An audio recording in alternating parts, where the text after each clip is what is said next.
Okay, तो आज की इस वीडियो में हम बनाने वाले हैं इस टेबल को। बहुत ही आसानी से आपको ये बताने वाला हूँ। आप शुरुआत जब कर रहे हैं ना 3ds मैक्स की, तो इसी तरीके के मॉडल से आप शुरुआत करें। इससे आपका जो कॉन्फिडेंस लेवल है ना, वो धीरे धीरे इम्प्रूव होने लगेगा और आप कॉम्प्लेक्स से कॉम्प्लेक्स, यानी कि ज़्यादा से ज़्यादा जो डिफ़िकल्ट आपको लगते हैं ना, ऐसे मॉडल्स भी आप रेडी कर पाएंगे।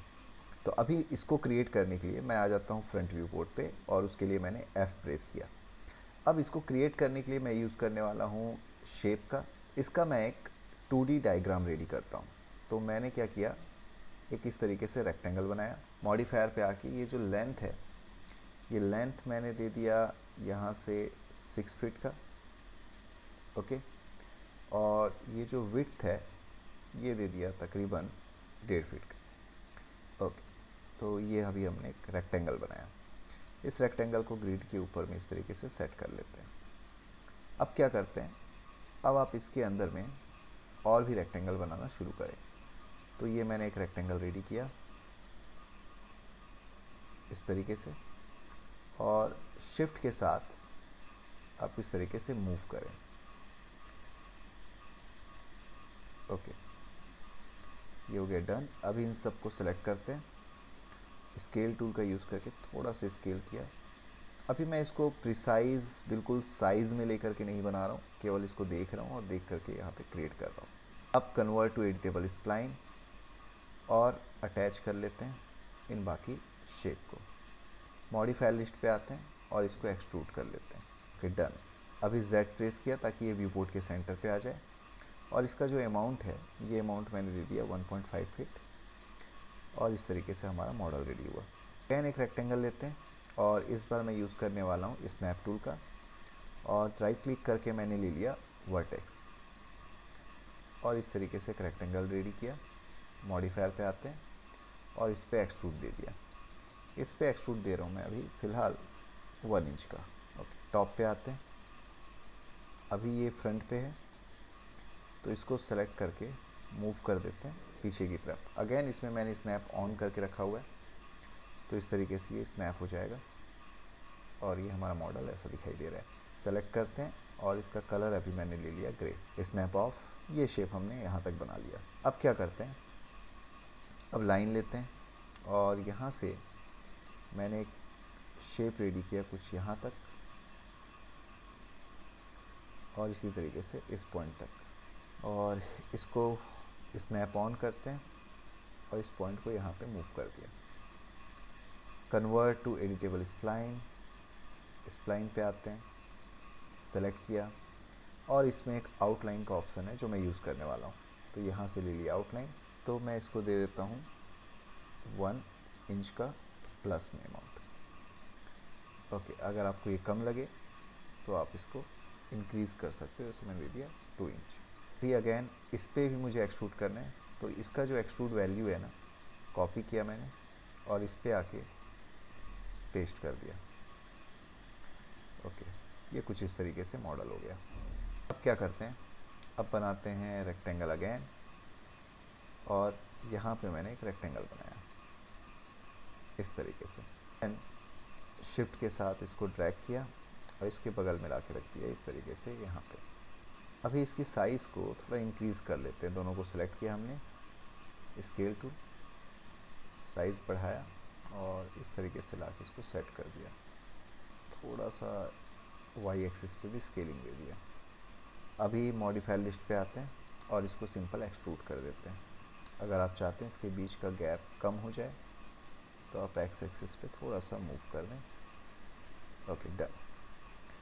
अब क्या करते हैं, अब मुझे इस हिस्से पे एक रेक्टेंगल रेडी करना है। तो रेक्टेंगल लिया मैंने, यहाँ से मैंने इस तरीके से कुछ रेक्टेंगल ड्रॉ कर दिया। कन्वर्ट टू एडिटेबल स्प्लाइन नहीं भी करेंगे तो चलेगा। फ़िलहाल इसको मैंने किया एक्सट्रूड, और एक्सट्रूड करने के बाद इसको मैंने ले लिया 1.5 के बदले 3 फीट या 2.5 ले लें। तो ये हो गया डन। अभी इन सब को सिलेक्ट करके इसका कलर मैं ग्रे कर दे रहा हूँ। अब फ्रंट पे आते हैं। फ्रंट पे आने के बाद ये मैंने लिया एक रेक्टेंगल। ओके, और इसी तरीके से एक रेक्टेंगल और क्रिएट कर लिया। तो रेक्टेंगल लिया मैंने और यहाँ से इसके साइज़ का एक रेक्टेंगल क्रिएट कर दिया। स्केल टूल से थोड़ा सा इसको इस तरीके से स्केल किए, शिफ्ट के साथ ड्रैग, और यहाँ पे मैंने कुछ इस तरीके से सेट कर दिया। उसके बाद इसी तरीके से शिफ्ट के साथ और ड्रैग और एक रेक्टेंगल यहाँ पे सेट कर दिया। अभी तीनों अलग हैं, मैंने कन्वर्ट टू टेबल स्प्लाइन किया, अटैच किया और तीनों को अटैच कर दिया। एक्सट्रूड पे आते हैं और इस पर 2.5 फीट का एक्सट्रूड दे दिया। अगेन फ्रंट पे आते हैं और रेक्टेंगल लेते हैं। यहाँ से मैंने कुछ इस तरीके से ऐसा रेक्टेंगल क्रिएट कर दिया। मॉडिफायर, एक्सट्रूड, देन अगेन यहाँ से इस तरीके से मैं रेक्टेंगल क्रिएट कर रहा हूँ। मुझे देना है एक्सट्रूड, पर एक्सट्रूड देने से पहले मैंने इस पर एक और रेक्टेंगल क्रिएट किया इस तरीके से। अब right click, convert to table spline, attach, और इस पर भी एक्सट्रूड कर लेता हूँ। यहाँ से एक रेक्टेंगल बनाया मैंने। अब आप देख सकते हैं यहाँ पे कुछ इस तरीके से हाफ कर्व है, तो सर्कल लिया और इसके सेंटर पे इस तरीके से सर्कल बनाया। मूव टूल करके सर्कल को हमने यहाँ सेट कर दिया। अब इस रेक्टेंगल के साथ इसको कन्वर्ट टू टेबल स्प्लाइन और इसको अटैच करते हैं। स्प्लाइन पे आते हैं, इस स्प्लाइन को सेलेक्ट और यहाँ पे हमें लेना है बुलियन। तो सब्ट्रैक्शन ऑन किया बुलियन में और बुलियन लेके इस हिस्से को सब्ट्रैक्ट कर दिया। अब इसको मैं यहाँ से कर लेता हूँ एक्सट्रूड और ये कुछ इस तरीके से एक्सट्रूड हो गया। इसका अमाउंट जो है ना ये मैं कम कर लेता हूँ, इसको मैंने दे दिया 1 इंच का। टॉप पे आते हैं और इसको मूव कर देते हैं इस जगह पे। अब शिफ्ट के साथ ड्रैग करते हैं और इसकी एक कॉपी यहाँ रख लिया हमने। अगेन शिफ्ट के साथ ड्रैग और एक कॉपी हमने यहाँ रख लिया। एडिटेबल स्प्लाइन के सेगमेंट पे आते हैं और इसको उठा के हमने सेगमेंट को मूव कर दिया इस तरफ। इसको रेफरेंस लेके अभी हम प्रपोर्शन पे काम कर रहे हैं, मैं कोई मेज़रमेंट नहीं कर रहा हूँ। अब क्या करते हैं, अब मुझे ये बेस बनाना है, तो इसके लिए सिंपली यूज़ करने वाला हूँ बॉक्स का। टॉप पे आकर के मैंने एक बॉक्स लिया कुछ इस तरीके से और मॉडिफायर पे आके बॉक्स की हाइट को इंक्रीज़ करते हैं। अभी ये जब वैल्यू सेट कर रहा हूँ ना तो मैंने ऑल्ट होल्ड करके रखा है, तो इससे क्या हो रहा है बहुत कम वैल्यू ये इस तरीके से चेंज होगी।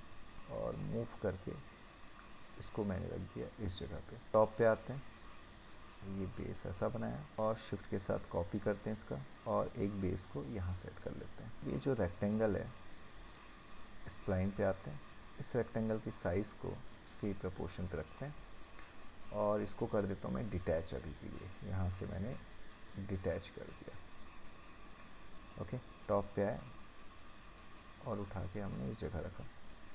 एक्सट्रूड और इसकी वैल्यू कर दे थोड़ी कम। ओके, तो ये हो गया डन।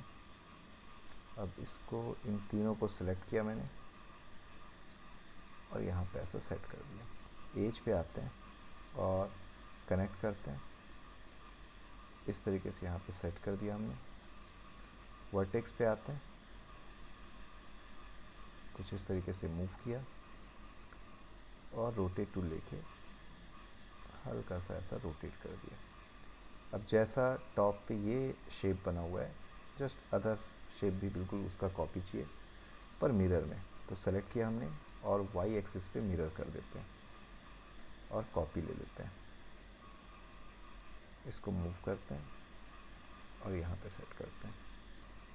सेलेक्ट करते हैं और इसको भी मैंने दे दिया ग्रे कलर। एम प्रेस करते हैं ताकि मटेरियल डायलॉग बॉक्स आ जाए। यहाँ पे फिज़िकल मटेरियल के बदले हम ले लेते हैं आपका स्टैंडर्ड मटेरियल और ये स्टैंडर्ड लेने के बाद क्लिक करते हैं और यहाँ से आ जाते हैं बिटमैप पे। उसके बाद यहाँ पे मैंने टेबल फोल्डर के अंदर एक वुड का टेक्सचर रखा हुआ है, इसको पूरे मॉडल्स पे अप्लाई करना है। तो सेलेक्ट किया हमने मॉडल को और अप्लाई कर दिया। कि अभी मॉडल कुछ ऐसा दिख रहा है। मॉडिफायर लिस्ट पे आते हैं और इस पे दे देते हैं UVW मैप। इसके बाद हमने ले लिया बॉक्स और हमारा मॉडल कुछ इस तरीके से दिखाई दे रहा है। आप चाहें तो कोई लाइट कलर का टेक्सचर यूज़ कर सकते हैं। अब इसका एक रेंडर निकालते हैं, तो उसके लिए मैं यूज़ करने वाला हूँ लाइट का, और लाइट में यूज़ करूँगा मैं स्टैंडर्ड में स्काई लाइट। क्लिक किया मैंने, कास्ट शैडो ऑन कर दिया। ओके, और एक प्रॉपर फ्रेमिंग ले लेते हैं। तो ये मैंने एक अच्छा सा फ्रेम सेट किया और रेंडर करते हैं।